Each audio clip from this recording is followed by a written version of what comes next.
Hello all. अब हम economics पे थोड़ा वर्क करने वाले हैं और इकोनॉमिक्स में मैं जो आज वीडियो ले रही हूँ वो मैं ले रही हूँ नेशनल इनकम पे और बच्चों को बहुत प्रॉब्लम आती है। देखिए जी, आपके बोर्ड्स में 10 मार्क्स का नेशनल इनकम का क्वेश्चन आने हैं, 10 मार्क्स का वेटेज है। 10 मार्क्स के वेटेज में मैं बताऊंगी कि 6 मार्क्स का एक न्यूमेरिकल आता है जिसकी प्रोबेबिलिटी 99% है, जिसमें इनकम मेथड और एक्सपेंडिचर मेथड से आपसे नेशनल इनकम कैलकुलेट कराई जाएगी। उसके बाद बचे आपके 4 मार्क्स में 3 मार्क्स का हो सकता है आपसे वैल्यू एडिशन मेथड कराया जाए या कोई थ्योरी दे दी जाए, और 1 मार्कर में आपका एमसीक्यू का चांसेस है। इस तरीके का पैटर्न होगा। तो नेशनल इनकम में ज्यादा बड़ी वीडियो नहीं बनाने वाली हूं। नेशनल इनकम को आपको इनकम मेथड से कैसे कैलकुलेट करना है that I am going to explain. तो इनकम मेथड के लिए पहली चीज आपको क्या है, नेशनल इनकम मेथड में पहली चीज आपको जो पता होनी चाहिए कि ये जो नेशनल इनकम होती है, नेशनल इनकम में आप करने क्या जा रहे हो, क्योंकि इसमें जो सारी चीज है वो कन्वर्जन की है जिसका इशू आता है।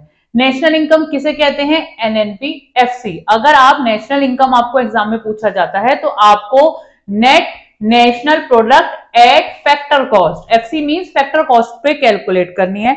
और अगर आपसे डोमेस्टिक इनकम पूछा जाता है तो आपको net domestic product at factor cost, ये आपको कैलकुलेट करना है।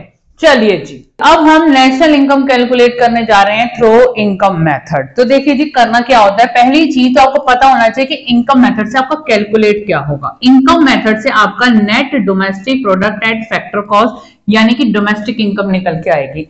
अब ऐसा हो सकता है कि आपकी नेशनल इनकम जो आपकी इनकम मेथड से निकलेगी वो डोमेस्टिक इनकम निकलती है, उसको नेशनल इनकम में भी कन्वर्ट करवाया जा सकता है, उसको मार्केट वैल्यू में भी कन्वर्ट करवाया जा सकता है, एमपी यानी मार्केट प्राइस में। तो वो कन्वर्जन की मेरी अलग वीडियो है, वहां से देखिएगा, यहां मैं कन्वर्जन नहीं बताने वाली हूं। आपको किस एलिमेंट में मांगा है, GDP at MP, GDP at FC, वो किस पैरामीटर में मांगा है, वो कन्वर्जन का स्टेप बाद में है। पहली चीज आपको क्या करनी है कि आपकी जो नेशनल इनकम आएगी निकल के, जो आपकी निकल के आएगी इनकम मेथड से, वो आपकी डोमेस्टिक इनकम आती है। डोमेस्टिक इनकम यानी कि एनडीपीएफसी। अब एनडीपीएफसी के लिए हमें 1 + 2 + 3 3 एलिमेंट्स लेने हैं जिन्हें हमें सम करना है। वो भी बहुत एब्रीविएशन है, उसको मैं एब्रीविएट करूंगी, समझ लोगे ना, समझ में आ जाएगा।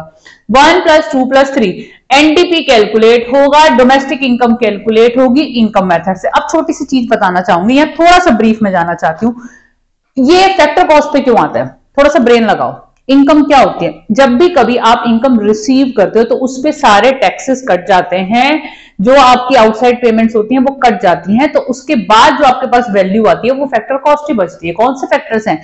Land, labour, capital and enterprise. आपको लैंड पे रेंट मिल रहा है, लेबर दे रहे हो तो आपको वेजेस एंड सैलरीज मिल रही है, आप अगर अपनी कैपिटल दे रहे हो तो आपको इस पे इंटरेस्ट मिल रहा है, और अगर आप अपनी एंटरप्रेन्योरशिप स्किल दे रहे हो तो उस पर आप प्रॉफिट जनरेट कर रहे हो। तो हमें वही इनकम चाहिए जो आपके 4 फैक्टर ऑफ प्रोडक्शन से निकल के आएगी, जिसका सम से हमारा इनकम मेथड आएगा, क्योंकि इनकम मेथड में सारे टैक्सेस डिडक्टेड होते हैं, इसलिए मार्केट वैल्यू पे नहीं आता। जब हम एक्सपेंडिचर मेथड करते हैं तो उससे जो निकल के आता है वो हमारा मार्केट वैल्यू पे आता है। क्यों? क्योंकि उसमें सारे टैक्सेस इंक्लूडेड होते हैं। तो ये थोड़ी थोड़ी चीजें समझनी है आपको। अब देखिए, हमने एनडीपीएफसी निकालना है, डोमेस्टिक इनकम निकालना है, और मैंने यहाँ पे फॉर्मूला लिखा है एनडीपीएफसी 1 + 2 + 3। अब ये 1 + 2 + 3 3 एलिमेंट है जिसे हमें समझना है। पहला एलिमेंट है compensation of employees. First element यानी वेजेस और salaries received in cash, wages and salaries received in kind, and employer contribution to social security scheme. ध्यान से सुनना, एम्प्लॉयर कंट्रीब्यूशन, एम्प्लॉयर वाला ही कंट्रीब्यूशन सोशल सिक्योरिटी स्कीम वाला लेना है। जब आपके पास न्यूमेरिकल आता है तो उसमें एम्प्लॉय कंट्रीब्यूशन भी गिवन होता है, उसको आपको यूज नहीं करना। रीजन बिहाइंड के जो employ contribution to social security scheme है is the part of wages and salary, वो ऑलरेडी वेजेस एंड सैलरीज में एडेड है। तो अगर आप employ contribution to social security scheme को दोबारा ऐड कर दोगे, जो गलती होती है, मोस्टली ये मिस्टेक होती है, अगर दोबारा आपने ऐड कर दिया तो आपकी जो वैल्यू आएगी दैट इज डिफेक्टिव। ये मेजर मिस्टेक है जो स्टूडेंट्स करते हैं। Employer contribution to social security scheme is the part of compensation to employees, and employees contribution to social security scheme is already included in wages and salaries. You don't have to use in either of the question. ठीक है जी। ये हुआ आपका compensation of employ. Second element जो यहाँ पे मैंने 2 लिखा, that is operating surplus. What is operating surplus? ऐसे भी आपसे क्वेश्चन पूछ लिया जाता है 1 मार्कर में भी और 3 मार्कर में भी। 1 मार्कर में पूछे, 3 मार्कर में पूछे, अगर आपको प्रैक्टिकली चीज आती है तो आप थ्योरी लिख सकते हैं। देखिए जी, ऑपरेटिंग सरप्लस के एलिमेंट क्या होते हैं? Rent, royalty, interest and profit. ध्यान से देखिएगा, ध्यान से समझने वाली चीज है। 10 क्वेश्चन करने के बाद मेरा चैलेंज है, ये आ जाएगा लेकिन चीजों को समझना है। Rent, royalty, interest. रेंट किससे? आपको किसी लैंड से रेंट मिल रहा है। रॉयल्टी क्या है? आपके पास कोई एक स्किल्स है, या आपके पास किसी चीज का कॉपीराइट है, या आपके पास कोई लैंड है जो आपने एज ए लीज दे दिया, तो उस पर आप रॉयल्टी जनरेट करते हैं। इंटरेस्ट किस पे आता है आपको? You are having fund, you are having some financial asset and that financial asset you are generating interest. ये तीनों ही आपके ऑपरेटिंग सरप्लस के पार्ट हैं। और फोर्थ पॉइंट है प्रॉफिट। प्रॉफिट कहां से आता है? आपकी एंटरप्रेन्योरशिप स्किल से। अब प्रॉफिट इज सब डिवाइडेड इनटू 3 कैटेगरीज। प्रॉफिट का आप करते क्या है? पहला काम क्या होता है आपको? जितना प्रॉफिट आपने कमाया अपने शेयर होल्डर्स को एज अ डिविडेंड डिक्लेयर करते हैं। उसके बाद जो प्रॉफिट होता है उस पर आपको कॉर्पोरेट टैक्स देना होता है। बाकी बचा हुआ प्रॉफिट आप एज अ रिटेन अर्निंग और कॉर्पोरेट सेविंग जो आप अपने बिजनेस में यूज करते हैं या अपने घर लेके जाते हैं। तो प्रॉफिट के आपके 3 एलिमेंट हैं, retain earnings, corporate tax and dividend. ठीक है जी। अब किसी न्यूमेरिकल के अंदर आपको प्रॉफिट भी गिवन है और ये तीनों एलिमेंट भी गिवन है, तो आप सिर्फ प्रॉफिट लेंगे।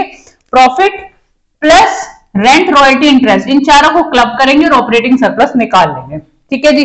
अब किसी न्यूमेरिकल के अंदर आपको रेंट, रॉयल्टी, इंटरेस्ट तो गिवन है लेकिन प्रॉफिट गिवन नहीं है, लेकिन रिटेन अर्निंग्स, कॉर्पोरेट टैक्स और डिविडेंड ये 3 एलिमेंट है, तो इन तीनों को ऐड कीजिए ना, प्रॉफिट निकल आएगा। गलती कहां होती है? ये तीनों भी ऐड कर लेते हैं और प्रॉफिट को भी ले लेते हैं। ये गलती हो जाती है, ये मिस्टेक होती है नेशनल इनकम का, गलत आती है। भैया प्रॉफिट के 3 सब डिविजन्स हैं, इन तीनों को अगर आप ऐड करते हो तो आपका कंबाइंड वैल्यू आती है। क्वेश्चन के अंदर अगर प्रॉफिट भी गिवन है और ये तीनों एलिमेंट अलग से गिवन है, वो गिवन होते हैं एक्चुअली आपको थोड़ा सा डाइवर्ट करने के लिए, आपको मिसलीड करने के लिए, आपको अपना ब्रेन यूज करना है, तभी तो क्वेश्चन 6 मार्कर आए, तभी तो नंबर आएंगे। तो अगर प्रॉफिट गिवन है तो ये चारों एलिमेंट ऐड कीजिए, आपका ऑपरेटिंग सरप्लस आ जाएगा जो यहाँ पे सेकेंड एलिमेंट है। अगर आपके तीनों एलिमेंट अलग अलग हैं तो तीनों को ऐड कीजिए और प्रॉफिट निकालिए और इनके साथ क्लब कीजिए, ऑपरेटिंग सरप्लस निकालिए और यहाँ पुट कर दीजिए। यही आपको करना है। तीसरा एलिमेंट जो आपका है, मैंने जो यहाँ पे नंबर 3 लिखा है, third, mixed income of self employed. देखिए जी, मेरे पास एक लैंड था जो मैंने एज ए रेंट दिया, उसके बाद मेरे पास स्किल्स भी हैं, उसमें मैं सैलरी जनरेट कर रही हूँ, उसके अलावा मेरी कैपिटल थी जो मैंने अपने ही बिजनेस में लगा दी। अब मैं जो बिजनेस रन कर रही हूँ उसमें मेरे को रेंट भी मिलना चाहिए, मुझे उसमें वेजेस भी मिलनी चाहिए, सैलरी भी मिलनी चाहिए, सॉरी, और मुझे उसमें इंटरेस्ट भी मिलना चाहिए। 3 मैंने फैक्टर अपने बिजनेस को दे दिया और अपनी एंटरप्रेन्योरशिप स्किल भी दे दी। मैं कहती हूँ 4th फैक्टर भी मैंने दे दिया, उसकी एक कंबाइंड वैल्यू मैंने बिजनेस से विड्रॉ करिए। तो mixed income of self employed, this is mixed income. उसे जब हम अपनी इनकम को सेग्रीगेट नहीं कर सकते कि रेंट अलग नहीं किया जा सकता, इंटरेस्ट अलग नहीं किया जा सकता, सैलरी पार्ट अलग नहीं किया जा सकता और प्रॉफिट पार्ट अलग नहीं किया जा सकता, जो रेम्युनरेशन ले रहे हैं that is in combined value and we can't divide that value. तो वो एलिमेंट जो हमारा होता है that is termed as mixed income of self employed. तो आपको करना क्या है? फर्स्ट एलिमेंट, सेकंड एलिमेंट और थर्ड एलिमेंट का करना है एग्रीगेट और आपकी आ जाएगी एनडीपीएफसी, दैट्स इट। और जो एनडीपीएफसी निकल के आएगी वो आपकी domestic income NDPFC income method से आपकी निकल के आएगी। यही तो करना है, थोड़ा सा समझना है। ये मतलब आप अगर फ्रेश माइंड से करोगे ना तभी समझ में आता है, और एक ही बार करने से समझ में आ जाता है, लेकिन कंफ्यूजन होता है जब न्यूमेरिकल कर, तो करो ना, करने तो पड़ेंगे ना। अब इसमें एक चीज और बता दूं, अब एग्जाम में आपसे हमारा यहां से निकल के तो एनडीपीएफसी आया, आपसे पूछ लिया एनएनपीएफसी। देखो जी, एनडीपीएफसी और एनएनपीएफसी में अगर कोई डिफरेंस है तो वो सेंटर अल्फाबेट का है, that is domestic and that is national. किसी भी डोमेस्टिक इनकम को नेशनल इनकम में कन्वर्ट करने के लिए net factor income from abroad add करो तो आपकी एनएनपीएफसी आ जाएगी। मैंने अपनी प्रीवियस वीडियो में कन्वर्जन समझाया है, बहुत अच्छे से, वहां से एक बार सुन लीजिएगा। होप ये आपके बहुत काम आएगा। समझो, अगर आज नेशनल इनकम सुन रहे हो, पेपर में बहुत छुट्टियां मिली है इकोनॉमिक्स के, तो भैया 10 से 15 टफ क्वेश्चन कर लो। नहीं समझ आते तो डिस्क्रिप्शन नीचे कमेंट बॉक्स में भेज दो, मैम इसका आंसर नहीं आ रहा, I will try to accommodate it.